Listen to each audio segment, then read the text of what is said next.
ओम नमः सिद्धिभ्यः।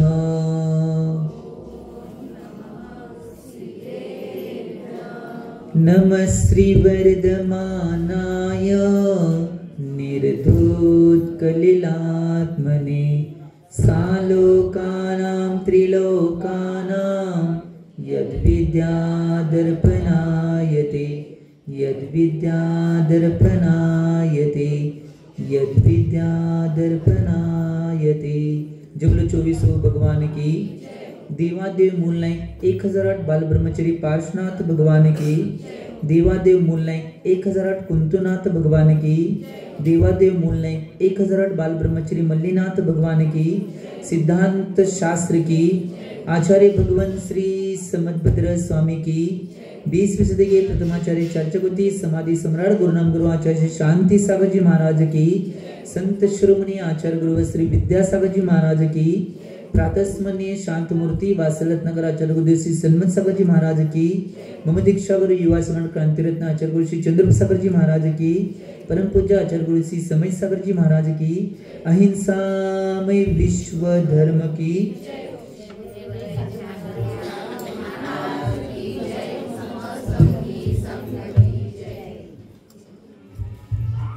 भव्य जी हो आचार्य भगवान समदभद्र स्वामी जी रत्नकंडक श्रावकाचार्य या ग्रंथामध्ये परवादीच्या भागामध्ये आप्त कशा प्रकारे उपदेश करतात याचं कथन केलं होतं। अनात्मायतम विना रागे शास्ता शास्ती सतोहितम धनन शिल्पी करस्पर्शान मूर्जः किंपेक्षते। याच्या माध्यमातून आचार्य भगवंतांनी सांगितलं होतं की जे खरे आप्त आहेत ते कशा पद्धतीने आपल्याला उपदेश देतात याचं कथन सांगितलं होतं।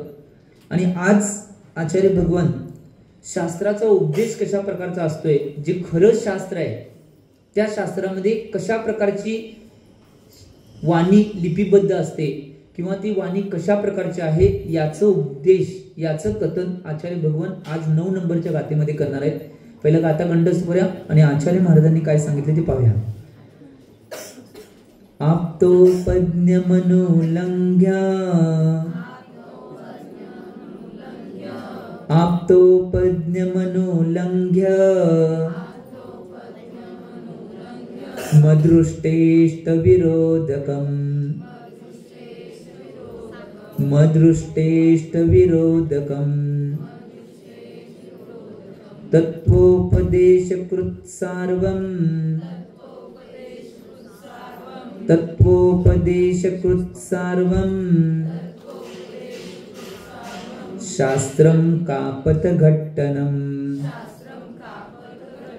शास्त्रं कापतघट्टनम्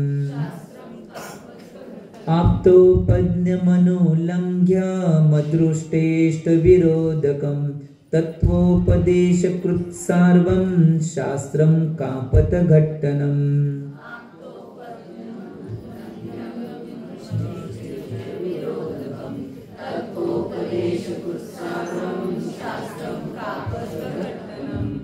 आचार्य भगवान समदभद्र स्वामी जी झाले की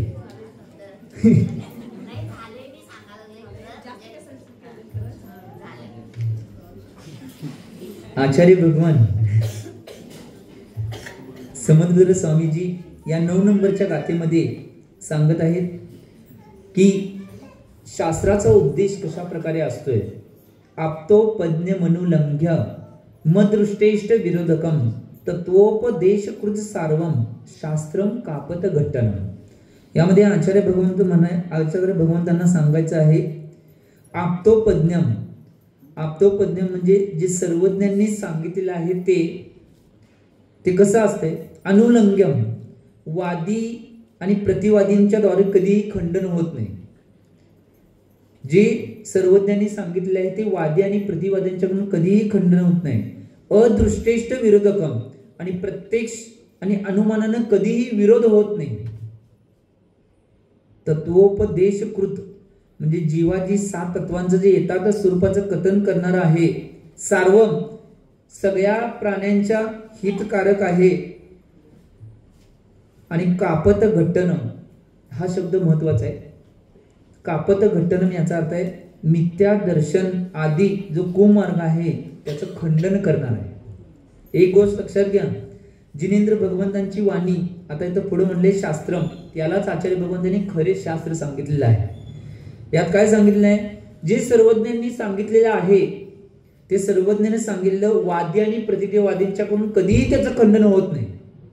पहिलाच स्पष्ट रूपात सांगितले आचार्य भगवंतांनी की सर्वज्ञांनी सांगितलेली कुठलीही वाणी आहे, जी वाणी त्यांच्या समुचरणामध्ये खिरते सर्वज्ञांनी जी त्यांच्या मुखातून आलेली वाणी आहे त्याचं वादी आणि प्रतिवादींच्याकडून कधीही खंडन होत नाही. दुसरं सांगितलं आहे प्रत्यक्ष आणि अनुमानानं त्याचा विरोध कधीच होत नाही. त्यांच्या समोर सुद्धा कोण विरोध करत नाही आणि त्यांच्या माघारी त्यांच्या शब्दांचा किंवा त्यांनी सांगितलेल्या वाणीचा विरोध कधी होत नाही. ही दुसरी गोष्ट. आणि तिसरं सांगितलंय जी जीवादी 7 तत्वांचं यथार्थ स्वरूप कथन करणार आहे आणि ते काय आहे, सार्वम म्हणजे सगळ्यांच्या हितकारक आहे, सगळ्या प्राणी मात्रांचं हितकारक अशी ती वाणी आहे. आणि दुसरं काय, सगळ्यात महत्वाची गोष्ट त्या वाणीमध्ये काय आहे, मिथ्या दर्शन आदी कुमार्ग आहे त्याचं ते खंडन करणार आहे, 100% खंडन करणार आहे. एक गोष्ट लक्षात घ्या, आम्ही जेवढी वाणी ऐकत असतोय, वाणी जी भगवंतांची शास्त्रामध्ये सांगितलेली वाणी आहे ती सगळ्या प्रकारच्या कुमार्गाचं खंडन करणारी आहे. आणि जर कुमार्गाचा सपोर्ट करणारे असेल तर ते खरं शास्त्र 3 काळात होऊ शकत मी म्हणलं नाही, आचार्य भगवंत समंदर स्वामीजी सांगायला, फक्त मी पोहोचवाले तुमच्या बोल. ही गोष्ट लक्षात घ्या कारण की ही महत्वाची आहे. आज बरेच जण म्हणतात की शास्त्रामध्ये असं आहे तसं आहे. इथं आचार्य भगवंतांनी शास्त्र कसं आहे पूर्ण रूपामध्ये सांगितले. खरं शास्त्र आहे ते असंच असणार आहे, याच्या विपरीत 3 काळामध्ये खरं शास्त्र असू शकत नाही हे आचार्य भगवंतांना सांगायचं. खऱ्या शास्त्राचं कथन आहे जर असंच असतं नाही, जर विपरीत असेल तर ते खरं शास्त्र होऊ शकत नाही, ही गोष्ट महत्वाची. आता कुमार्गाचं स्पष्ट प्रमाणे सांगितले की खंडन करणार आहे. आणि त्याच्या पुढे जाऊन दुसरं काय असेल, आज बघा कुठल्याही संप्रदायांची वाक्य असतील, काही तर त्यांची तत्व असतील, त्यांनी काहीतरी सांगितलं असेल, त्याचं काही काही संप्रदायांची वाक्य आहे त्याचं खंडन आम्ही करू शकतोय.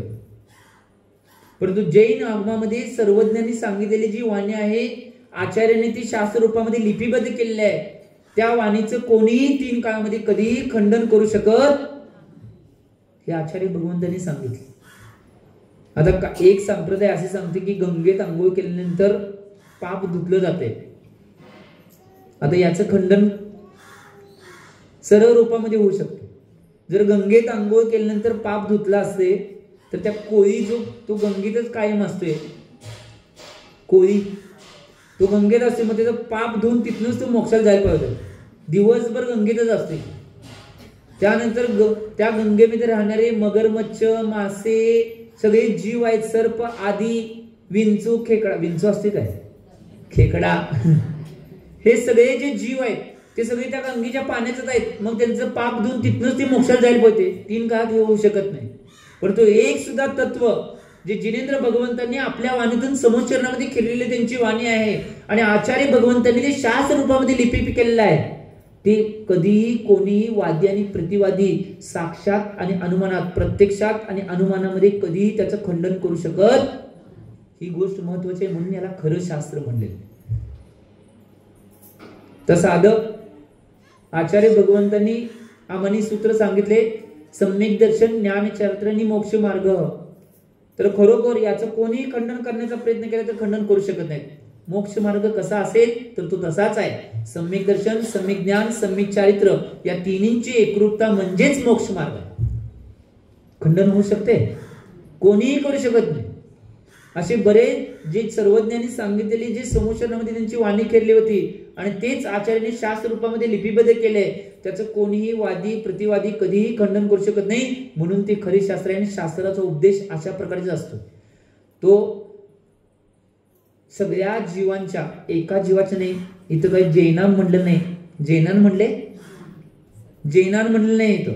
इथं आचार्य भगवंतांनी स्पष्ट रूपामध्ये काय म्हणलंय, समस्त सार्वम शब्द वापरले, सगळ्या प्राणी मात्रांचा हितकारक असणार आहे. जे शास्त्र खरं शास्त्र आहे ते खरं शास्त्र सगळ्या प्राणी मात्रांचं हित करणारं असणार आहे, कल्याण करणारं असणार आहे. परंतु ते कसं असणार आहे, त्याचं कधीही वादी प्रतिवाद्यांच्याकडून खंडन होणार नाही. त्याच्या पुढे जाऊन प्रत्यक्ष अनुमानानं त्याचं काय, प्रत्यक्ष अनुमानानं त्याचा विरोध कधी होणार नाही.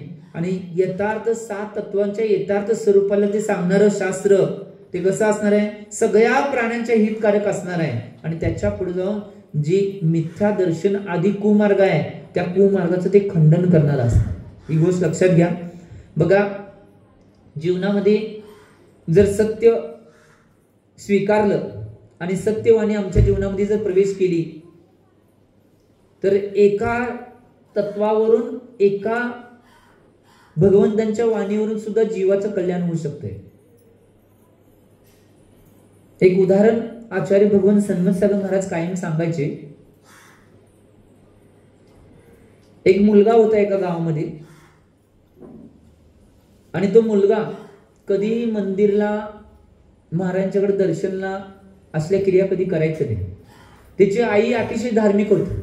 आई सारखं सांगायची की चातुर्मासला गावात महाराज आल्यात,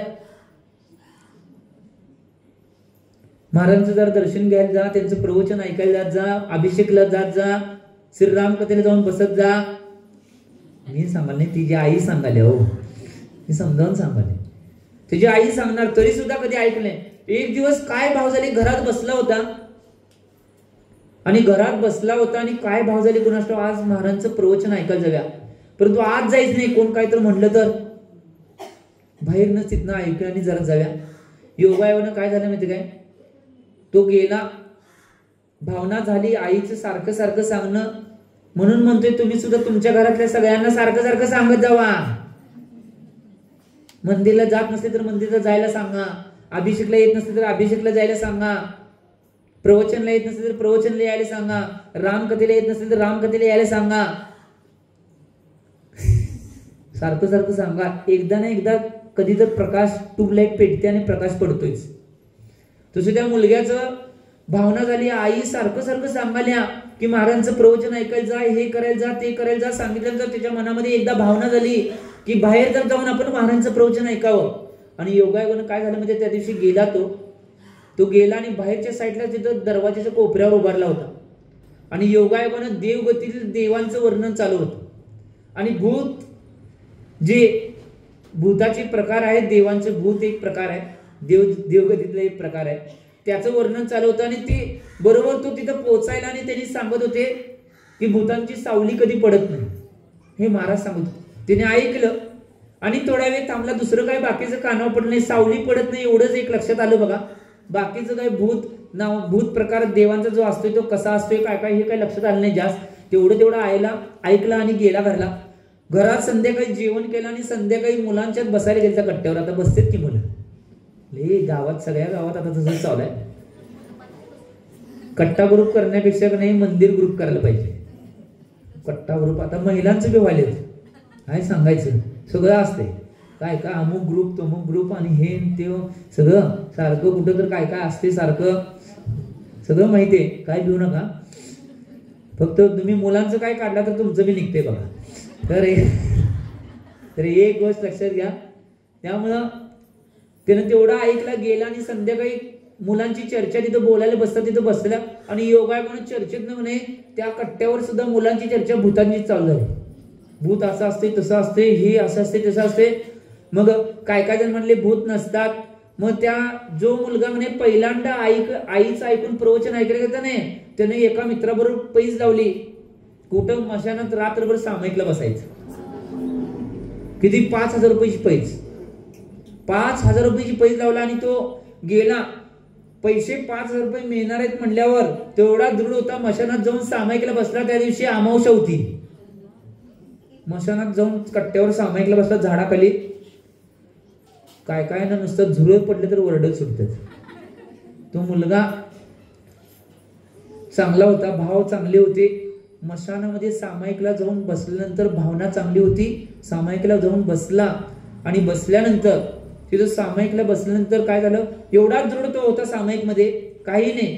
परंतु मुलांनी काय ठरवलं, ह्यातनं बाजूला जर केलं नाही तर आपण 5,000 रुपये हरणार आहे म्हणून त्यांनी काय केलं, वेगवेगळ्या भूतांचे वेगवेगळे मुकुट असतात नाही, ती मुलं मुकुट घालून तिथे भीती घालण्यासाठी सगळी एकदम चारी झाडांच्या मागं जवळ आली आणि वरडायला चालू केले, हा करायला चालू केल्यानंतर तो मुलगा जरा मनामध्ये भिलता, डोळे उघडला, आता भिलेल्या अवस्थेमध्ये आहे. परंतु त्याच वेळी काय झालं माहिती काय, महाराजांचे शब्द आठवले की भूतांची सावली पडत आणि ह्यांची सगळ्यांची सावली पडलेली, आणि परत दृढ झाला, कारण की महाराजांचं जे सांगितले तेच खरं असणार आहे म्हणून तो आणि परत साधनेत दृढ झाला. आता काय वरडून द्या नाहीतर काय मी करून देत भूत, कारण की हे भूत ही मला फसवायला आलेली भूत आहे म्हणला. आणि परत सामायिक मध्ये एवढा दृढ झाला आणि तो सकाळपर्यंत सामायिक मध्ये उठला नाही. सकाळी गेल्यानंतर सामायिक उठून गेलं की सकाळी पाठीचं उठून गेल्यानंतर 5,000 रुपयाची पैज जिंकलं.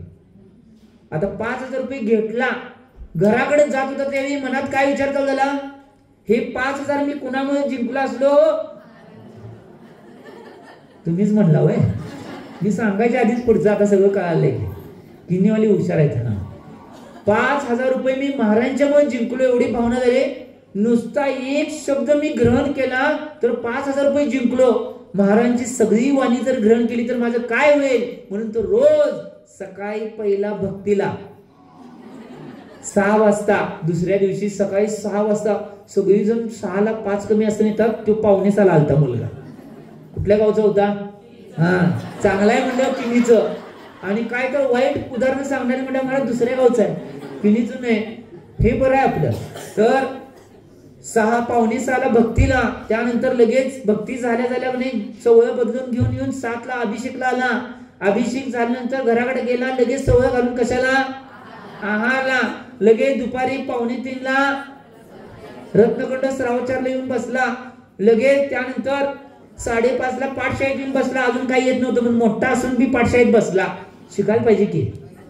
त्यानंतर लगेच 6:30 ला श्रीराम कथेला येऊन बसला, आरती केला आणि मग असं 4 महिने करायला लागला. जाताना महाराजांच्यावरच गेला की.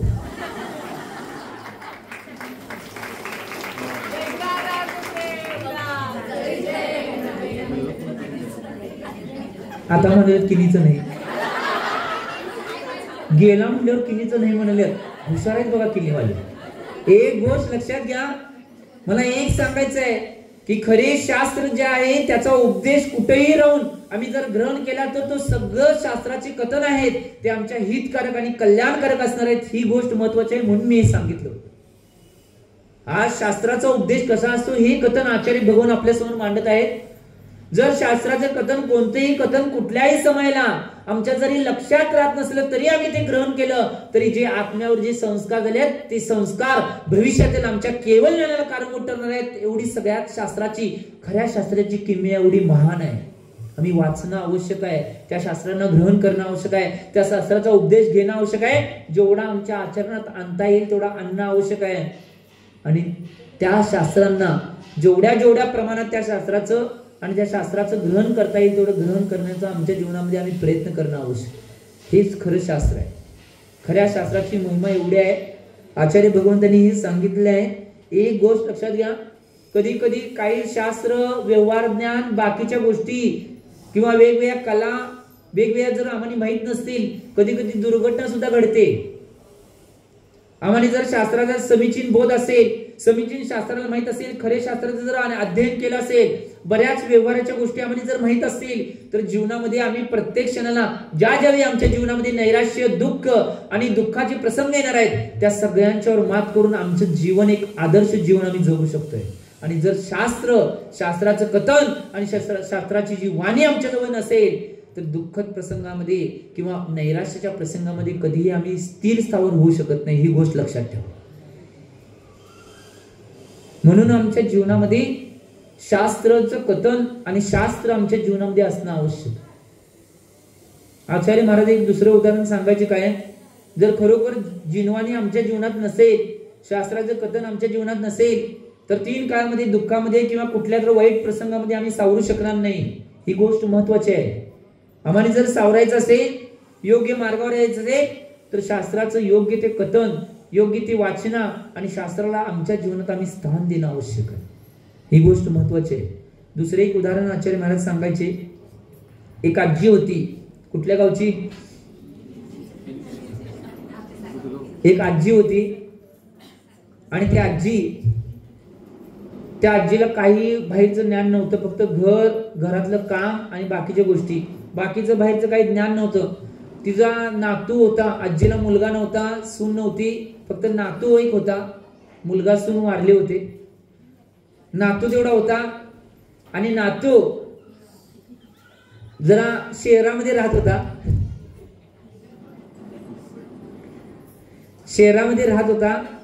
आणि त्या शहरामध्ये राहत असताना एक दिवस काय करतोय माहिती का नातू, कुठला तरी एक संसारातल्या जीवनाच्या प्रसंगावर असणारा एक पिक्चर कुठला तर आलता टाकीवर. टाकीवर सांगा, तुमचं सांगितलं तर त्या पिक्चरची 2 तिकीट घेऊन आला तो, एक स्वतःला आणि एक आजीला. आणि घेऊन आला आणि आजीला जाऊन सांगतोय की मी 2 तिकीट घेऊन आले आणि पिक्चर बघायला आपल्याला शहरात जायचंय. आजी म्हणते तसले काय मला माहित नाही, मी काय येणार नाही. आजी तिकीट काढून आणले, जर तू आले नाही तर पैसे वाया जातात म्हटलं. आजी तयार झाली बघा, कारण की जैन लोक हुशार असतात नाही. पैसे वट्ट वाया घालवत नाही. तर आजी तयार झाली. आजी सगळं कामं बिमं आवरली, त्यावेळी जायचं होतं त्याच्या आधी आवरून तयार झाली आणि नातवावर गेली. आता त्याला शहर कधी माहित नव्हतं, पहिल्यांदा शहरात गेली. पिक्चरची टाकी बी काय माहित नव्हतं, पिक्चरचं कसं असते, काय बघायचं असते, काहीच माहित नव्हतं. योगायोगाने गेली आणि ती पिक्चरची टाकी असते, एका ठिकाणी एंट्री होते. आत गेल्यावर सगळी पडदं बिडदं बंद करतात, सगळं झाकतात आणि बसल्यानंतर पुढे जो मोठा पडदा असतोय त्या पडद्यावर चित्र येते. हे तुम्हाला माहिती की त्या कथेतलं सांगाले हो. तर ते सगळं आता बरोबर पिक्चर चालू होणार त्याच्या आधी जाहिरात येत्या आणि जाहिरात काय झालं माहिती काय, आकाशामध्ये ढग काळं भोर आलता आणि वीज कडकडाल्या, थोड्या वेळात पाऊस पडणार आहे. एवढं म्हणल्यावर एवढं बघितल्यावर आजी नाही तिथनं उठली, ती पळायला चालू केली की हो. पळत आली, टाकीचा दरवाजा आपणच उघडली आणि दरवाजा उघडली आणि रस्ता होती, रस्ता इकडे तिकडे न बघता तशीच पळायला गेली. इकडे ट्रक आला, आजीचा प्राण तिथे निघून गेला. ट्रक धडकला आणि आजीचा प्राण तिथे. आजी का पळत होती माहिती तुम्हाला? ती पळत होती की वीज कडकडाल्या, थोड्या वेळाने पाऊस पडणार आहे, मी घरामध्ये घराच्या दुसऱ्या गच्चीवर काय काय वाळायला घातले ते भिजल म्हणून पळत सुटले. आता ते पिक्चर मधलं खोटं आहे हे आजीला ज्ञानच नव्हतं. जर खरं व्यवहार ज्ञान, वेगळ्या प्रकारचं ज्ञान नसेल तर अशा जीवनात घटना घडतात की आपल्या प्राणाला सुद्धा गमवावं लागते. दुःखाच्या प्रसंगामध्ये आम्ही कधीही त्या दुःखावर विजय मिळवू शकत नाही आणि नैराश्याच्या परिस्थितीमध्ये कधीही नैराश्यापासून आम्ही बाहेर येऊ शकत नाही. ही गोष्ट महत्वाची आहे. म्हणून जीवनामध्ये खऱ्या शास्त्रांचा प्रवेश जीवनामध्ये असणं आवश्यक आहे. जेवढ्या प्रमाणात तुम्हाला खऱ्या शास्त्राचं वाचन करता येईल तेवढ्या प्रमाणात त्या खऱ्या शास्त्रांचं वाचन तुमच्या जीवनामध्ये तुम्ही करा. ही गोष्ट महत्वाची आहे. जर हे केला नाही तर ज्यावेळी तुम्हाला तसे प्रसंग येणार आहेत त्यावेळी त्या प्रसंगातून तुम्हाला बाहेर काढण्यासाठी कोणी येणार नाही. मी काय सांगतोय कायम, ज्यावेळी दुःखाचे, नैराश्याचे असे प्रसंग जीवनात येतात त्यावेळी तुमच्या सगळ्यात जास्त साथीला कोण येणार असेल? खरे देवशास्त्र आणि धर्मच येणार आहे. तुमची सगळे सोबती, जिवलग, नातेवाईक कोण येणार नाही म्हणले बघा. नाहीच, बरोबर आहे. त्यामुळे एक गोष्ट लक्षात घ्या, तुमच्या जीवनामध्ये जर हे सगळं बघायचं असेल आणि करायचं असेल आणि भविष्यामध्ये मोक्षाला प्राप्त करून घ्यायचं असेल तर खऱ्या शास्त्रांना आमच्या जीवनामध्ये आम्ही स्थान देणं आवश्यक आहे. जेवढा स्वाध्याय करता येईल, जेवढं अध्ययन करता येईल तेवढं करा. बरीच जण मला म्हणतात, महाराज आम्ही शास्त्र स्वाध्याय करतोय पण आमच्या लक्षात राहत नाही हो. काय करायचं? लक्षात राहत नसलं तरी राहून दे, परंतु जेवढं तुम्हाला शास्त्र स्वाध्याय करता येईल तेवढं करण्याचा प्रयत्न करा. कारण की आचार्य भगवान पूजपाद स्वामीजी सर्वार्थ सिद्धीच्या तत्वार्थ सूत्राच्या टीकेवरचे सर्वार्थ सिद्धी या ग्रंथामध्ये म्हणतात, वाचना स्वाध्यायी प्रज्ञातिशय होत आहे. याचा अर्थ काय माहितीये? वाचना नावाचा स्वाध्याय आमच्या जीवनात आम्ही जर केला तर त्याच्यामुळे आमच्या बुद्धीमध्ये वाढ होते असं आचार्य भगवान पूजपाद स्वामीजी म्हणतात. आणि काही आचार्यांनी म्हणलेलं आहे, काही ठिकाणी आचार्य भगवान म्हणतात, जर आज शास्त्राचे संस्कार आमच्या आत्म्यावर झाले तर ते संस्कार भविष्यात आमच्या केवळ ज्ञानाला कारणीभूत ठरणार आहेत. आजचा स्वाध्याय भविष्यातील केवळ ज्ञानाला कारणीभूत ठरेल, ही गोष्ट महत्वाची. आम्ही जेवढं स्वाध्याय करताय तेवढं करणं आवश्यक आहे. लक्षात राहत नाही म्हणून सोडून द्यायचं नाही. लक्षात राहत नाही म्हणून जेवायचं सोडला, लक्षात राहत नाही म्हणून फिरायचं सोडला, लक्षात राहत नाही म्हणून बाकीची कार्य करायचं सोडला, सगळं चालू आहे. फक्त लक्षात राहत नाही म्हणून आम्ही काय करत नाही म्हणले. स्वाध्याय तेवढं करणार नाही महाराज, लक्षात राहत नाही म्हणून. बाकीचं आमचं सगळं चालू आहे.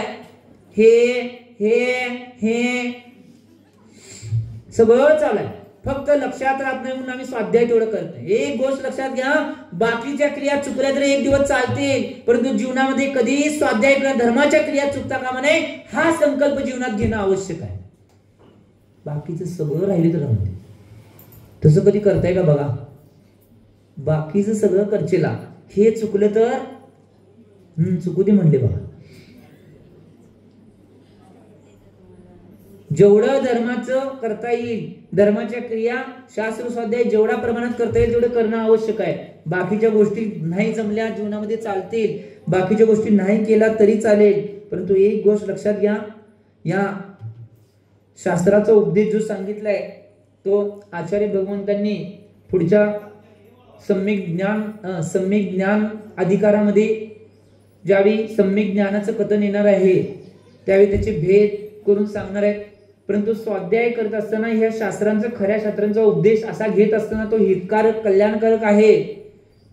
वादी प्रतिवादींच्याकडून कधीही त्याचं खंडन होणार नाही आणि प्रत्यक्ष अनुमानानं कधीही त्याला विरोध होणार नाही. असं जे कुमार्गाचं खंडन करणारं शास्त्र आहे त्याचं जेवढा स्वाध्याय करता येईल तेवढा आम्ही आमच्या जीवनामध्ये करणं आवश्यक. आचार्य भगवंतांनी तो स्वाध्याय 5 प्रकारने करायला सांगितलाय. वाचना, पृच्छना, अनुप्रेक्षा, आमनाय आणि धर्मोपदेश, हे 5 प्रकारे सांगितले. वाचना स्वाध्याय याचा अर्थ आहे निर्दोष शास्त्रांचं वाचन करायचं. जे निर्दोष शास्त्र आहे त्या शास्त्रांचं वाचन करणे याला वाचना नावाचं स्वाध्याय म्हणतात. जे शास्त्र निर्दोष असतील, जे मोक्ष मार्गाचे कथन करणार आहेत, जे सर्वज्ञांच्या वाणीतून आचार्य भगवंतांनी लिपिबद्ध केले, त्या शास्त्रांचं, निर्दोष शास्त्रांचं वाचन आम्ही करणं आवश्यक. त्याला वाचना नावाचा स्वाध्याय म्हणतात. पृच्छना नावाचा स्वाध्याय शंका आणि संशय दूर करण्यासाठी आपल्यापेक्षा जे ज्ञानी लोक आहेत त्यांना प्रश्न विचारणे, याला पृच्छना नावाचा स्वाध्याय म्हणतात. याला पृच्छना नावाचा स्वाध्याय म्हणतात.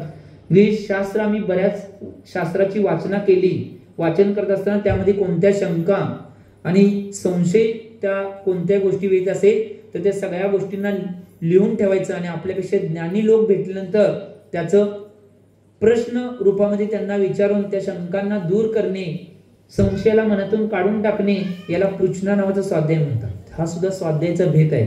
प्रश्न विचारणे सुद्धा स्वाध्याय, ही गोष्ट लक्षात घ्या. 3रा नंबरचा स्वाध्याय आहे अनुप्रेक्षा. एकदा जाणून घेतलेलं आणि फिक्स झालेलं जे तत्व आहे, शास्त्र आम्ही वाचल्यानंतर त्या वाचलेल्या शास्त्रातले राहिलेले जे प्रश्न होते, शंका होते, ते सगळे विचारून आम्ही दृढ केले ते शास्त्र. ते दृढ झालेले शास्त्र त्याचं वारंवार चिंतन करत राहणे, त्याला अनुप्रेक्षा म्हणतात. वारंवार चिंतन करत राहायचं की बरोबर हे आचार्य भगवंतांनी शास्त्रात सांगितले असंच आहे आणि अशी सिस्टीम आहे, ते सारखं चिंतन करायचं, त्यातनं काहीतरी वेगवेगळं तुम्हाला मिळत जातं. याला अनुप्रेक्षा म्हणतात. त्याच्या पुढे जाऊन आमनाय, शुद्ध उच्चारणपूर्वक एखादा पाठ म्हणणे याला आमनाय म्हणतात, किंवा शुद्ध उच्चारणपूर्वक शास्त्राचं वाचन करणे याला सुद्धा आमनाय म्हणतात. एक गोष्ट लक्षात घ्या, पुन्हा पुन्हा तो पाठ म्हणायचा, शुद्ध उच्चारणपूर्वक म्हणायचा. संस्कृत असून दे, प्राकृत असून दे, मराठी असून दे, हिंदी असून दे, जेवढ्या जेवढ्या कुठल्या भाषेचे जेवढं शुद्ध आम्हाला करता येईल तेवढं शुद्ध त्याचं पाठ म्हणणे याला आमनायाचा स्वाध्याय. सकाळी 6ची भक्ती करण्यामध्ये किती फायदा आहे बघा. सकाळची सामूहिक भक्ती आपण करतोय त्यात किती फायदा आहे बघा. एक इथं आमनाय नावाचा स्वाध्याय होतोय, ते 1 तास तुम्ही स्वाध्याय केलेलं पुण्य आहे. बऱ्याच जण म्हटलं रोज यायचंय आणि तेच हिंदी हिंदी काय म्हणायचं आहे मनात येत असेल बऱ्याच जण.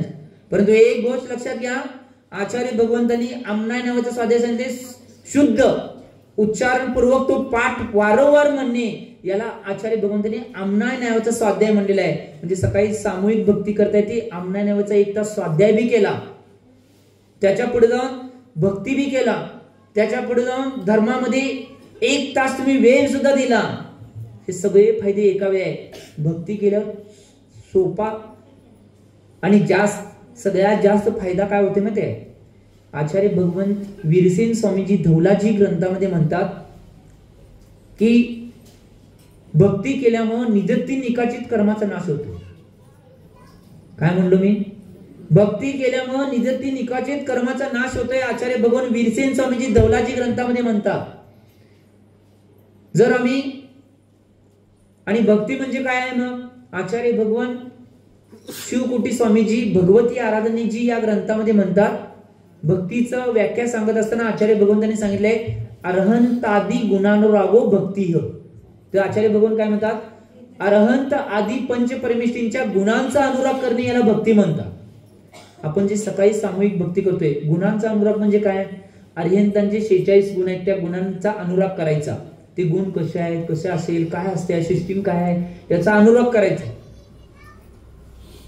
सिद्ध आहेत त्यांचे 8 गुण आहेत, त्या 8 गुणांचा अनुराग करायचा. आचार्य आहेत त्यांच्या 36 गुणांचा अनुराग करायचा. उपाध्याय आहेत त्यांच्या 25 गुणांचा अनुराग करायचा. आणि सर्व साधू आहेत त्यांच्या 28 मूळ गुणांचा अनुराग करायचा. याला आचार्य भगवंतांनी भक्ती म्हणलेली आहे. आम्ही सकाळी ज्या भक्त्या करतोय त्या सगळ्यामध्ये अरिहंत, सिद्ध, आचार्य, उपाध्याय आणि साधू या सगळ्यांच्या गुणांचा अनुराग आहे. म्हणजे आम्ही सकाळी 1 तास करतोय ती भक्ती आहे. आणि त्या भक्तीमुळे निदत्ती निकाचित जर भावपूर्वक मन वचन कायच्या तन्मंतीपूर्वक जर आम्ही सकाळची सामूहिक भक्ती जर केली, पूर्ण तल्लीन होऊन ती जर भक्ती केली, तर निदत्ती निकाचित कर्माचा नाश सुद्धा एका क्षणामध्ये आम्ही करू शकतोय. एवढी शक्ती त्या सामूहिक भक्तीमध्ये आहे. आणि आमनाय नावाचा स्वाध्याय बी करतोय. त्याच्या पुढे जाऊन धर्मामध्ये आम्ही 1 तास देतोय. म्हणजे त्यावेळी कर्माची निर्जरा काही प्रमाणात जसे लोक असतील तसं निदत्ती निकाचित कर्म याचा अर्थ काय? असे एक कर्म आहे की ते कर्म एकदा आत्म्याशी संबंध झालं म्हणजे चिकटलं गेलं तर ते सहसा निघत नाही. जसं आचार्य भगवान काय म्हणतात, जसं भगवंतांच्या मूर्तीला वज्रलेप करतात, ते वज्रलेप केलेलं बऱ्याच वर्षापर्यंत निघत नाही. तसं काही कर्म आहेत ते लगेच निघून जातात काही कारण केल्यानंतर. परंतु काही कर्म असे आहेत की ते एकदा वज्रलेपापर्यंत चिकटले की ते लवकर निघत नाही. त्याला निदत्ती निकाचित कर्म म्हणतात. जसं आपण एक दोहा म्हणतोय की अन्य क्षेत्री कृतम पापम धर्म क्षेत्री विनश्यती, धर्म क्षेत्री कृतम पापम वज्रलेपे भविष्यती. जसं अन्य क्षेत्रामध्ये केलेलं पाप आम्ही काय करतोय, धर्म क्षेत्रामध्ये येऊन ते फेडण्याचं पुरुषार्थ करतोय आणि फेडून टाकतोय. परंतु धर्म क्षेत्रामध्ये येऊन जर आम्ही पाप केलं तर ते पाप आम्हाला कसं लागणार आहे? वज्रलेपासारखं चिटकून बसणार आहे. त्यालाच आचार्य भगवान निदत्ती निकाचित कर्म म्हणतात. ते सहजासहजी निघणार नाहीत. त्याच्यासाठी 2च कारण सांगितले आहेत. तुमच्यासाठी एकच कारण आहे, 2 कारण आहेत. निदत्ती निकाचित कर्माचा नाश करायचा असेल तर आचार्य भगवान वीरसेन स्वामीजी धौलाजी या ग्रंथामध्ये म्हणतात, निदत्ती निकाचित कर्माचा जर नाश करायचा असेल तर भगवंतांचा जलाभिषेक करणे, अभिषेक करणे हे एक कारण सांगितले. आणि दुसरं भक्ती करणे हे एक कारण नाही. 2 कारणामुळेच निदत्ती निकाचित कर्माचा नाश होऊ शकते असं आचार्य भगवान वीरसेन स्वामीजी धौलाजी ग्रंथामध्ये म्हणतात. याचं आम्ही चिंतन करणं आवश्यक आहे. किती महत्वाचे काय काय कारण. म्हणून मी कायम म्हणतोय, आचार्य सन्मत सागर महाराज कायम सांगत होते पहिला की त्याचंच कल्याण होणार आहे, तोच मोक्ष मार्गावर जाणार आहे की ज्याला धर्म कळण्याची आणि पुण्य कमवण्याची अक्कल आहे. काय म्हणलो मी? आचार्य भगवान सन्मत सागर महाराज कायम सांगायचे, मोक्ष मार्गामध्ये तोच पुढे जाणार नाही, तोच आपलं कल्याण करू नये ज्याला धर्म करण्याची अक्कल आणि पुण्य कमवण्याची अक्कल आहे तोच. ही गोष्ट लक्षात घ्या. आम्ही आमच्या जीवनामध्ये याचं चिंतन करणं आवश्यक. कुठल्या क्रियेतून किती जास्त पुण्य मिळणार आहे, त्या क्रिया किती वेळात आणि आम्हाला जेवढी संधी मिळते तेवढी करणं आवश्यक आहे. एक गोष्ट लक्षात घ्या, संसाराची कार्य करत असताना आमच्या सगळ्या क्रिया चालू आहेत ते गज स्नानवत चालू आहेत असं आचार्य भगवान नेमिचंद्र सिद्धांत चक्रदेव गोमटसारजी कर्मकांड ग्रंथामध्ये म्हणतात. गज स्नानवत म्हणजे काय? जे प्रपंच करणारे आणि संसारी जीव आहेत ते त्यांच्या सगळ्या धर्माच्या क्रिया गज स्नानवरच चालू आहेत. म्हणजे याचा अर्थ काय? आम्ही काय करतोय, 24 तासातलं फक्त 1 तास किंवा 2 तास धर्मासाठी काढतोय आणि बाकीचे 22 तास आम्ही प्रपंच म्हणजे पापाच्या क्रिया करतोय. हत्ती कसं आहे, 24 तास इकडे तिकडे घेऊन शरीर सगळं मलिन करते आणि फक्त नदीत जाऊन एकदा पाणी मारून येते आणि आल्यावर आणि परत काय माती टाकून घेते. तसं आम्ही इथं फक्त 1 तास येतोय आणि तिथं जाऊन आणि मी म्हणलो नाही हो, तुम्ही म्हणला माती टाकून घेते. एक गोष्ट लक्षात घ्या, म्हणून जेवढ्या जेवढ्या संधी मिळतात आपल्याला त्या संधीमध्ये जेवढे धर्माचं श्रवण करता येईल, धर्म पालन करता येईल, धर्माच्या क्रिया करता येईल, धर्माची जेवढी संधी घेता येईल तेवढी संधी घेणं आवश्यक आहे. त्याच वेळी या सगळ्या गोष्टीवर आम्ही मात करू शकतो, सोडायचं नाही. आणि 4 महिन्याचा काल तर असा आहे, एक गोष्ट लक्षात घ्या, 4 महिन्याचा काल असा आहे चातुर्मासचा, ती संधी तुमच्या जीवनातून वाया गेली तर तुमच्या जीवनात शून्य आहे. ही गोष्ट लक्षात घ्या, ती संधी कधीही जाता कामा नये. एक उदाहरण आचार्य महाराज कायम सांगायचे. एका गावामध्ये एक मुलगा आणि एक मुलगी होती आणि त्या मुलग्याचे भाव काय नव्हते, पण मुलगीचे भाव होते, त्याच मुलग्याला मी लग्न करून घेणार. तिनं ज्यावेळी त्यांच्या वडिलांच्याकडे गेली, त्या मुलग्याकडे गेली आणि मुलग्याला पहिला म्हणली की मी तुझ्या संग लग्न करायची माझी इच्छा आहे. त्यावेळी तो मुलगा म्हणला मी माझा निर्णय सांगू शकत नाही, माझ्या आई वडिलांचा जो निर्णय असेल तोच मी निर्णय घेणार. मग ती मुलगी काय केली, त्यांच्या आई वडिलांच्याकडे गेली. आई वडिलांच्याकडे गेल्यानंतर वडिलांनी सांगितलं मी लग्नाला तयार आहे, परंतु एका अटीवर, माझ्या एका प्रश्नाचं उत्तर तू बरोबर दिलीस तर मी तुझ्या लग्नाला तयार आहे, तर लग्नाला तयार नाही. काय प्रश्न आहे? आता तो मुलगा तिथे उपस्थित आहे, ती मुलगी तिथे उपस्थित आहे, तिचे बाबा तिथे उपस्थित आहे, त्यांची आई तिथे उपस्थित आहे. त्या मुलगीला त्या बाबांनी प्रश्न केला, मला सांग 12तून 4 गेल्यावर किती राहतात? सांगितले तरी बी सांगू, ऐका की 12तनं 4 गेले किती राहिले? तुम्ही 0 म्हणाला हुशार आहे म्हणून, परंतु तिनं 0 सांगितल्यानंतर त्या मुलग्याला राग आला, बाबांना आनंद झाला. बाबांना का आनंद झाला? एक गोष्ट लक्षात घ्या, बाबांना तो प्रश्न का विचारायचा होता, बाबांना त्या मुलग्याला जी मुलगी करून आणायची होती ती धार्मिक पाहिजे होती आणि तो प्रश्न होता तो धार्मिक होता. बाबा तयार झाले लग्नाला, त्या मुलग्याला काय कळना, बाबांचे बहुतेक डोकं फिरले आणि त्या मुलगीचे डोकं फिरले, कारण की बाबांनी प्रश्न विचारले 12तनं 4 गेल्यावर किती राहिलं, हिनं मुलगी उत्तर दिले 0 आणि बाबा बरोबर आहे म्हणतात. 8 राहिलं पाहिजे आणि उत्तर 0 दिल्यावर यांनी बरोबर म्हणत. त्यावेळी काय कळना, त्यावेळी परत बाबांनी लग्नाला होकार दिल्यानंतर तो बाबांच्या जो जातोय, बाबा तुम्हाला काही कळतंय की नाही, तो मुलगा म्हणतोय तुम्ही लग्नाला परमिशन कधी दिला? त्यावेळी ते बाबा विचारतात, हे बघ मी लग्नाला परीक्षा दिली, ती परीक्षा तिची धर्माची परीक्षा करूनच लग्नाला मी परमिशन दिल्या, तर तुम्ही काय विचारला? तर मी तिला विचारलं वर्षाचे जे 12 महिने असतात त्या 12 महिन्यातले चातुर्मासाचे 4 महिने जर निघून गेले तसेच तर तुमच्या जीवनात काय शिल्लक राहतंय?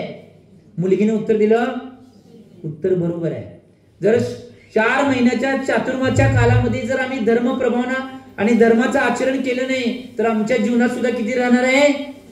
तुम्ही म्हणला, मी म्हणलो नाही.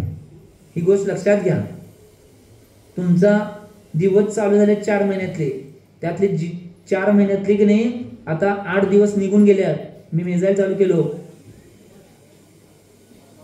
काय सांगालोय, कधी 4 महिने निघून जातील 3 काळात सांगता येत नाही. मला 15 वर्ष माझ्या जीवनातली कशी निघून गेले माहित नाही, तुम्हाला 4 महिन्याचं काय घेऊन बसलाय.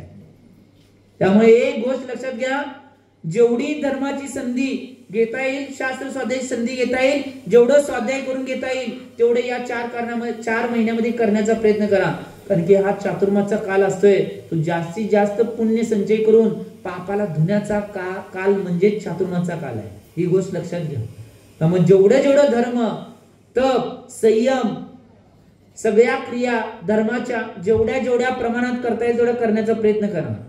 त्यामुळे संधी तुम्हाला सुद्धा आहे, तुमच्या घरात सुद्धा निर्माण करून द्या. तुमची मुलं कोण अभिषेकला अजूनपर्यंत येत असतील तर त्यांना पाठवून द्या. कोण प्रवचनला श्रीराम कथेला येत नसेल त्यांना येताना घेऊन या. का? कारण की 4 महिने संधी आहे, कधी निघून जाईल काय सांगता येत नाही. ही गोष्ट लक्षात घ्या. त्यामुळं हिताचा उपदेश जो आहे तो अशा पद्धतीचा आपल्याला प्राप्त होतोय की तो हिताचा उपदेश आपला हितकारक आणि कल्याणकारकच असणार आहे. तो खऱ्या शास्त्रांचा उपदेश आम्ही आमच्या जीवनामध्ये ग्रहण करणं आवश्यक आहे. आता आचार्य भगवान पुढच्या गाथेमध्ये, आचार्य भगवान पुढच्या 10 नंबरच्या गाथेमध्ये खऱ्या गुरूंचं स्वरूप सांगणार आहेत. बऱ्याच वेळा आपण याला बघितलंय, बऱ्याच वेळा माझ्या तोंडून तुम्ही ऐकलंय. खऱ्या गुरूंचं स्वरूप आचार्य भगवान पुढच्या गाथेमध्ये सांगणार आहेत. पहिला गाथा कंठस्थ करूया.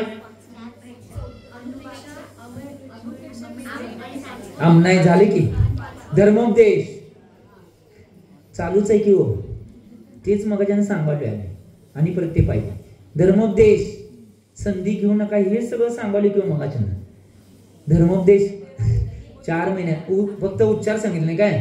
बर ठीक. धर्मोपदेश याचा अर्थ काय? आपल्या स्वतःच्या आत्मकल्याणासाठी मिथ्या मार्गाचा त्याग व श्रोत्यांच्या मनातील शंका दूर करण्यासाठी वस्तूच्या खऱ्या स्वरूपाचं कथन करणे किंवा रत्नत्रय प्राप्तीसाठी उपदेश देणे याला धर्मोपदेश म्हणतात. ही सगळ्यात महत्वाची गोष्ट आहे. एक, आपल्या स्वार्थासाठी धर्मोपदेश द्यायच नाही, आपल्या स्वतःच्या कल्याणासाठी धर्मोपदेश द्यायच नाही,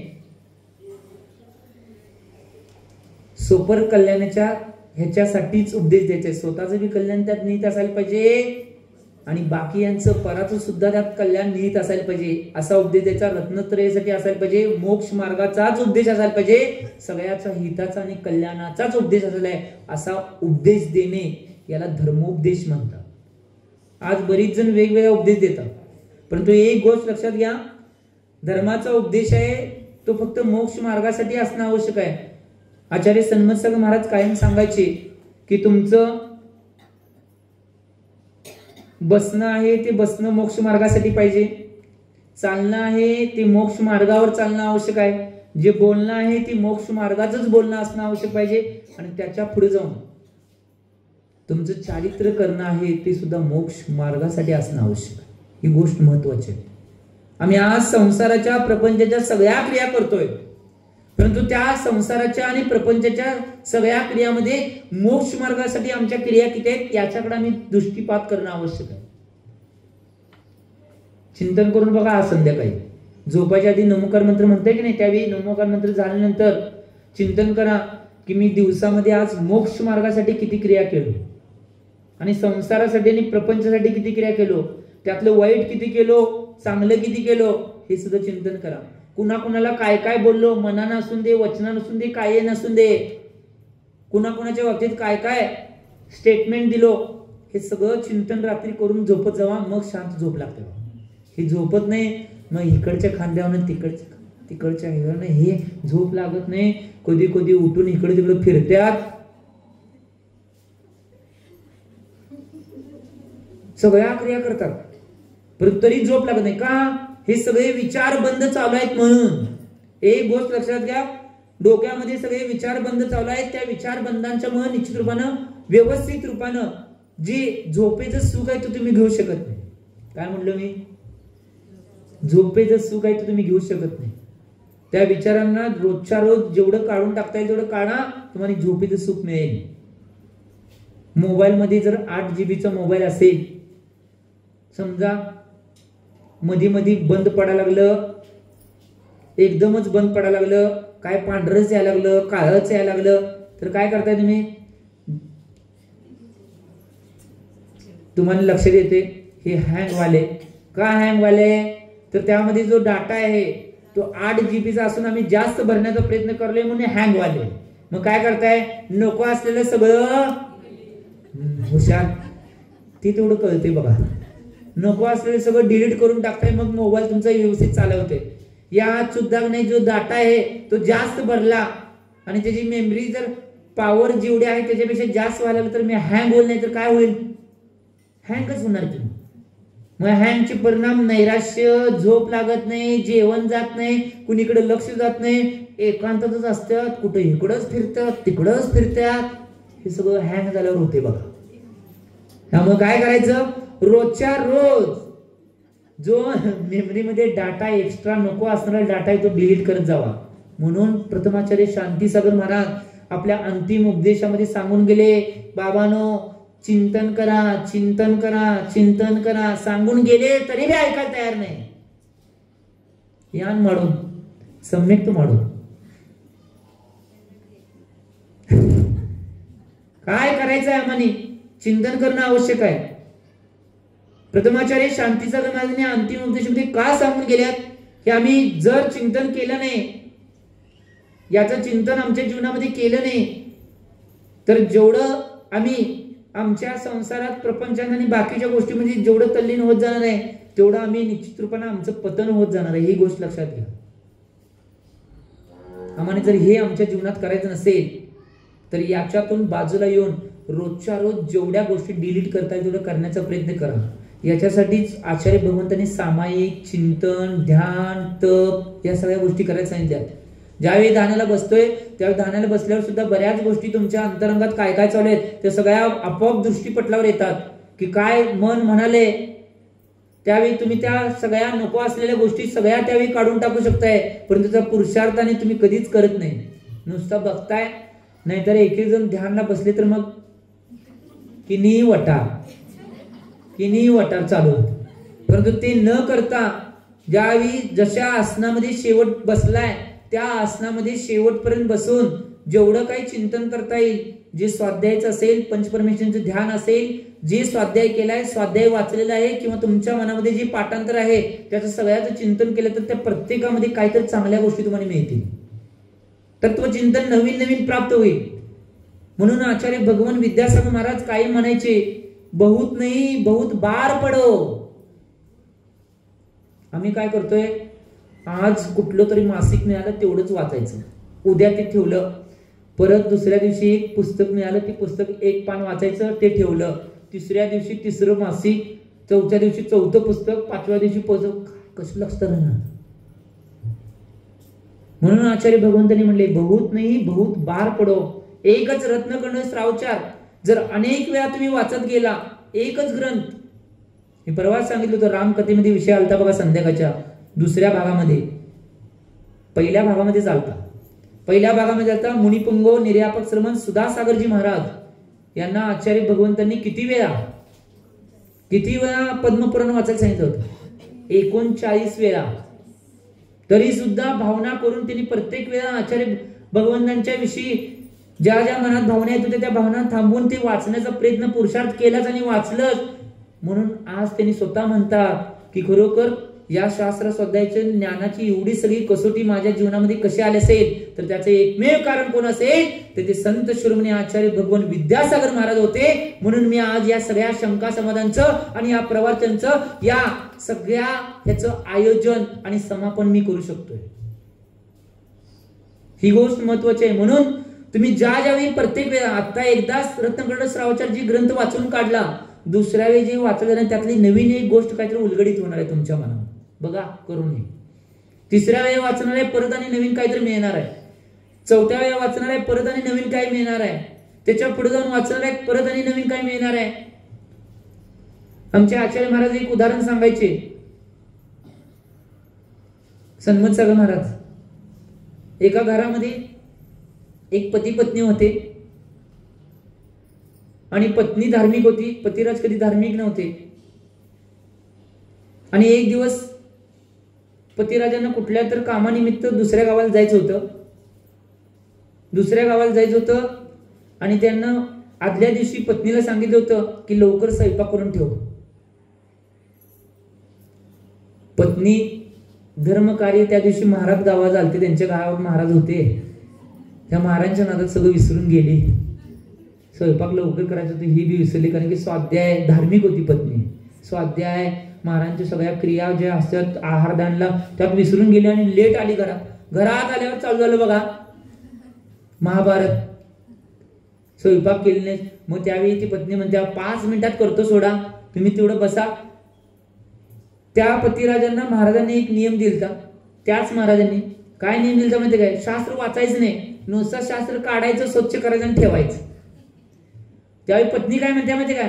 5 मिनिटात 10 मिनिटात स्वयंपाक करतो, त्याच्या आधी महाराजांनी नियम केलाय तो पूर्ण करा, तोपर्यंत माझा स्वयंपाक तयार होत आहे. आणि तोवर काय केली माहिती काय? हिच्या माहेरचा आंबा आलतो. कुणाच्या?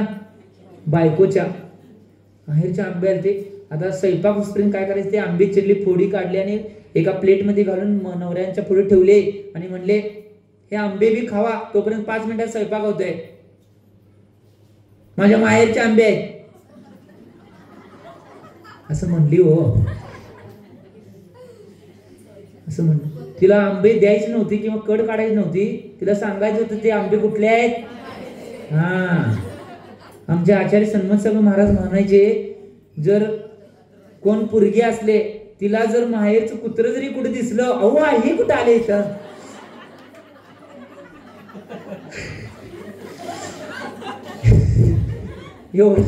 एवढा आनंद एवढा मोह आमचा कशावर, माहेरवर. ते सोडायला पाहिजे, तरी होय म्हणलं बघा. मी सोडायसाठी सांगालोय, सगळा स्वाध्याय चालू सोडायसाठी, मोह कमी करायसाठी, राग कमी करायसाठी, आणि आम्ही तिकडच बघा कुठं आलाय, संसारात आलेत, सोडून सासरला आलेत म्हणून म्हणल्यात आंटी. बर ठीक आहे, आठवती देवी सांगतो काय. ठीक, तर तो काय करला, एकच फोड हातात धरलाय, ते फोड खाली ठेवला आणि पुस्तक साफ करायला लागला. थोड्या वेळानं मधनच ती काय काय ठेवली आणि नाही मधनच आली बघायला, आणि काय बघायला बघतो तर आंब सगळी प्लेट तशीच केली. आंब खाल्ला नाही. तर परत मग आता बायको सांगितल्या म्हणजे ते पुस्तक ठेवला बिचारा, बायकोचं ऐकायला पाहिजे नाही, आणि की एक बायको मिळायचं अवघड. आता ती फोड घेतला आणि खायला चालू केला. एकच फोड काढला, तोवर ठेवला आणि परत पुस्तकाचं काम, ते पुस्तक वाचायला चालू केला. त्या वाचायला चालू केलं, पहिल्या दिवशी वाचत होता तो, रोज नुसतं स्वच्छ करून ठेवायचं काम होतं. आज पहिल्या दिवशी आता वेळ जाईना म्हणून तो वाचायला चालू केला. तेवढा तल्लीन झाला, किती काय झालं तरी ते फोड काय घेतलं, नुसतं पुस्तक वाचण्यात मग्न झाला. परत आणि बायको आली की स्वयंपाक तयार झाले म्हणून सांगायला. तेवढं सांगण्यात म्हणत्या, अहो एक बी फोड खाल्ला नाही वे, आमच्या माहेरचा आंबा आहे त्यांनी. त्यावेळी तो नवरा काय म्हणते, हे बघ, या आंब्याच्या फोडीमध्ये जी चव आहे ती या फोडीमध्ये सुद्धा तीच चव आहे, त्या फोडीमध्ये सुद्धा तीच चव आहे, त्या फोडीमध्ये सुद्धा तीच चव आहे.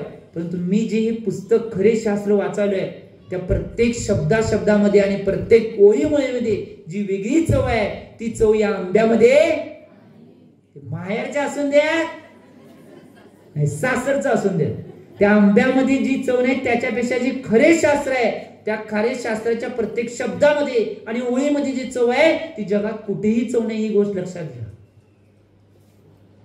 मी सांगतोय नसतो, घ्या घ्या खावा आंबे. सन्मत स्वामी महाराज म्हणायचे कायम आमचे, काय दक्षिणातल्या लोकांना जर बेशुद्ध पडली तर त्यांना आंब्याचा वास द्यायचा, आपोआप उठून बसतात. दुसरं काय त्यांना द्यायचं नाही, औषध दुषध द्यायचं नाही, नुसता हापूस आंब्याचे वास जर दिला बेशुद्ध पडलेल्या माणसाला, दक्षिणेतील लोकांना आपोआप उठून बसते बघा. एवढा आंबा आवडते दक्षिणेतील लोकांना, ही गोष्ट लक्षात घ्या. परंतु एक गोष्ट लक्षात, त्या आंब्यात सगळ्या आंब्यात तीच चव आहे, किंवा जरा आंबट असेल, गोड असेल, इकडे तिकडे असेल, परंतु शास्त्रामध्ये जे प्रत्येक शब्द आणि प्रत्येक ओळ आणि पद आणि त्याच्यात जाऊन जे शास्त्र आहे, त्या प्रत्येक शास्त्रातल्या प्रत्येक शब्दामध्ये एक वेगळी चव आहे आणि वेगळी गोडी आहे. ती आमच्या जीवनामध्ये घेणं आवश्यक आहे. घेतोय आजपासून चालू करा. आता तर 4 महिने तर श्रावकाचारांनी रामकथा ऐकणारच आहे. त्याच्यामध्ये आणि काय मिळालं तर जेवढं वाचत जावा. कारण की एक गोष्ट लक्षात घ्या, तुम्हाला एक संधी आचार्य भगवान कुंदकुंद स्वामींनी दिलेली आहे. आता ज्यावेळी कर्म निर्जराचा प्रश्न येतोय त्यावेळी बरेच आचार्यांचं मत काय आहे, कर्म निर्जरा फक्त पंचम गुणस्थान, षष्टम गुणस्थान आणि सप्तम गुणस्थानामध्ये होते, एका अपेक्षेने हे सांगितलेलं आहे. परंतु आचार्य कुंदकुंद महाराजांचं कथन त्यांनी एका ठिकाणी लिहिलेलं आहे, स्वाध्याय परम तपः. याचा अर्थ काय, स्वाध्याय करणे हे परम तप आहे. आणि आचार्य भगवान उमा स्वामीजी तत्वार सूत्रजी या ग्रंथामध्ये काय म्हणतात, तपसाच निर्जरा. याचा अर्थ काय, तप केल्यामुळे काय होणार आहे, निर्जरा होणार. म्हणजे याचा अर्थ काय झाला बघा, जो स्वाध्याय करणार आहे त्याची कर्माची निर्जरा होऊ शकते. एकमेव कारण आचार्य भगवंतांनी सांगितले, जर आम्ही 4थ्या गुणस्थानामध्ये असेल किंवा मिथ्यात्व गुणस्थानामध्ये असेल तर मिथ्यात्व सोडण्याचा प्रयत्न करा. सम्यक दर्शनामध्ये जेवढे येता येईल तेवढे येण्याचा प्रयत्न करा. सम्यक्तमध्ये जे असतील त्यांना निर्जरेचं साधन कुठला अजून पुरुषार्थ होत नसेल आणि त्यांनी पंचम गुणस्थानामध्ये जात नसतील किंवा 6व्या आणि 7व्या गुणस्थानामध्ये जात नसेल तोपर्यंत कर्मयोजनेचे साधन म्हणून तुम्ही स्वाध्याय जेवढा करता येईल तेवढी तुमची कर्मयोजनावर ही गोष्ट लक्षात घ्या. कारण की आचार्यांनी आपल्याला ती परवानगी दिलेली आहे. स्वाध्याय परम तपः तपसाच निर्जरा, ही गोष्ट महत्वाची. म्हणून तुम्ही चिंतन करा, जेवढा स्वाध्याय करता येईल तेवढा स्वाध्याय करण्याचा पुरुषार्थ करा. जेवढं काही करता येईल तेवढं करा. कारण की मी ज्यावेळी 2 गातेच्या मागे कदम चालू होतं त्यावेळी मी एक आचार्य भगवंतांचा दोहा सांगितला होता, आठवते का बघा. आचार्य भगवान विद्यासागर महाराजांनी दोहा शतक मध्ये एक दोहा लिहिलेला आहे. हम आयोजन में प्रयोजन भूल गए. काय म्हणलो मी? हम आयोजन में प्रयोजन भूल गए. अतिशय महत्वाचा दोहा आहे. आता विषय आले म्हणून सांगवले की एक गोष्ट लक्षात घ्या, शास्त्र स्वाध्याय करत असताना किंवा चातुर्मासातल्या कुठल्याही क्रिया, त्या सगळ्या क्रियामध्ये धर्माचा भाग घेत असताना, त्या क्रिया करत असताना ते आयोजन कशासाठी केले, त्याचं प्रयोजन काय आहे हे जोपर्यंत आम्हाला समजत नाही तोपर्यंत 3 काळामध्ये आम्ही योग्य मार्गावर किंवा योग्य ट्रॅकवर नाही, ही गोष्ट लक्षात घ्या. आम्ही चिंतन करणं आवश्यक आहे की आम्ही जे प्रयोजन करलोय ते जे आयोजन करलोय ते त्याचं प्रयोजन काय आहे. ही गोष्ट जर मनात कायमस्वरूपी असेल तर आमचा मोक्ष मार्ग आमच्यासाठी लवकरात लवकर खुला होणार आहे आणि लवकरात लवकर त्या मोक्ष मार्गावर आम्ही आरूढ होणार, ही गोष्ट लक्षात ठेवा. आणि तीच गोष्ट माहित नसेल की आम्ही जे आयोजन केले त्याचं प्रयोजन काय ते विसरून गेलो तर कितीही प्रयत्न आणि पुरुषार्थ करा, तुम्हाला मोक्ष मार्ग कधीही मिळणार नाही. ही गोष्ट लक्षात ठेवा. म्हणून आमच्या जीवनामध्ये जेवढं काय या आयोजनकडे लक्ष देता येईल आणि आयोजन मध्ये प्रयोजन काय याच्याकडे लक्ष देता येईल आणि जेवढ्या प्रमाणात स्वाध्याय करता येईल तेवढा करण्याचा पुरुषार्थ करा. कारण की त्याच्यामुळे निर्जरा होणार आहे कर्माची. जेवढ्या प्रमाणात खऱ्या शास्त्राचा उपदेश तोच आहे. मिथ्या मार्गाचं आम्ही खंडन करत करत आम्ही जेवढा स्वाध्याय करेल तेवढा मोक्ष मार्ग आमच्या जवळ येत जाणार आहे आणि तो जवळ करणं आवश्यक आहे. म्हणून धर्मोपदेश करायचा. एक गोष्ट लक्षात घ्या, तुम्ही सुद्धा तुमच्या जीवनामध्ये आता एवढी जण आहात, इथं एवढी जण उपस्थित आहात, बरेच जण उपस्थित आहात, परंतु हे सगळी जण तुमच्या मनात तुम्ही सुद्धा धर्मोपदेश जर केला तुम्हाला सुद्धा मोक्ष मार्ग सुकर आहे. एक गोष्ट लक्षात घ्या, धर्मोपदेश सुद्धा स्वाध्याय आहे, एक प्रकारचा स्वाध्याय आहे आणि त्याच्यातून सुद्धा कर्माची निर्जरा. आता इकडे तिकडे बाहेर मैत्रीण संघ इकडे तिकडे गेलाय, कोणतर मैत्रीण आहे ती धर्माप्रमाणे आचरण करत नसेल तिला धर्माच्या 4 गोष्टी समजावून सांगायच्या. धर्मोपदेशच आहे. काय कावत्या का मारत्या? काय कावली मारली तर तुमचा प्राण जात नाही एवढ्यावर, काय भिवू नका.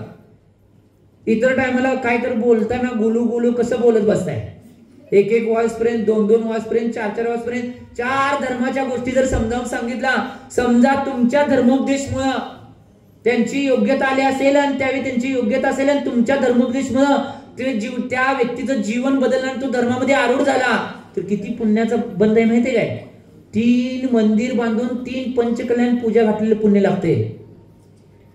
म्हणजे 9 कोटी रुपये दान केलेलं पुण्य लागते एका वेळी, एका धर्मोपदेश स्वाध्यायामुळे. धर्मोपदेश नावाचा स्वाध्याय जेवढ्या लोकांना सांगताय तेवढे सांगण्याचा प्रयत्न करा. आम्ही तर बसलेलो असतो तेव्हा प्रत्येक समयाला आमचं चालू असते. त्या समयाला असेल, आहारला गेल्यावर असेल, आहारासनं आल्यावर कोण भेटायला असेल, कुणाला काय तर जरा जरा सांगायचं. त्यात नाही एखादं जरी खात्यावर पडलं बाबा, 3 मंदिर 3 मंदिर 3 मंदिर 3 मंदिर रोज काय तर बांधायचं, सोडायचं नाही. तुम्हाला मी संधी आहे. म्हणून 5 प्रकारच्या स्वाध्यायाचं शेवटचं स्वाध्याय कथन करताना धर्मोपदेश नावाचा स्वाध्याय आहे.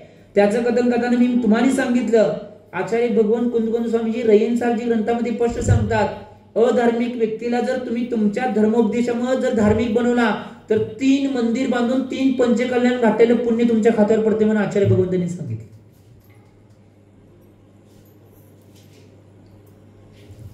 यान माडोत निम ठरसोस. काय करायचं तुमचं तुम्ही ठरवा. मी एवढीच भावना करतोय की या सगळ्या प्रकारच्या स्वाध्यायाने खऱ्या शास्त्राला जाणून घेऊन तुम्ही तुमच्या जीवनाचं कल्याण करून घ्यावं. उद्या आचार्य भगवान उद्याच्या आपल्या रत्नगडश्रावच्या भागामध्ये खऱ्या गुरूंचं कथन करणार आहेत की खरे गुरु कसे असतात, त्यांचं काय लक्षण आहे आणि ते खऱ्या गुरूंना आपण कसं ओळखायचं याचं लक्षण, याची गाथा उद्याच्या भागामध्ये देणार आहेत. मी एवढेच भावना करतो की या खऱ्या शास्त्राचा स्वाध्याय करून तुम्ही खऱ्या सुखाला प्राप्त करून घेण्याची किमया करावी एवढी भावना करतो आणि वाणी लहराम देतो। जे बोला आचार्य भगवान श्री सन्मत सागर जी महाराज की। प्रभु देव तुम्हारे पवित्र मुख से जग जन मन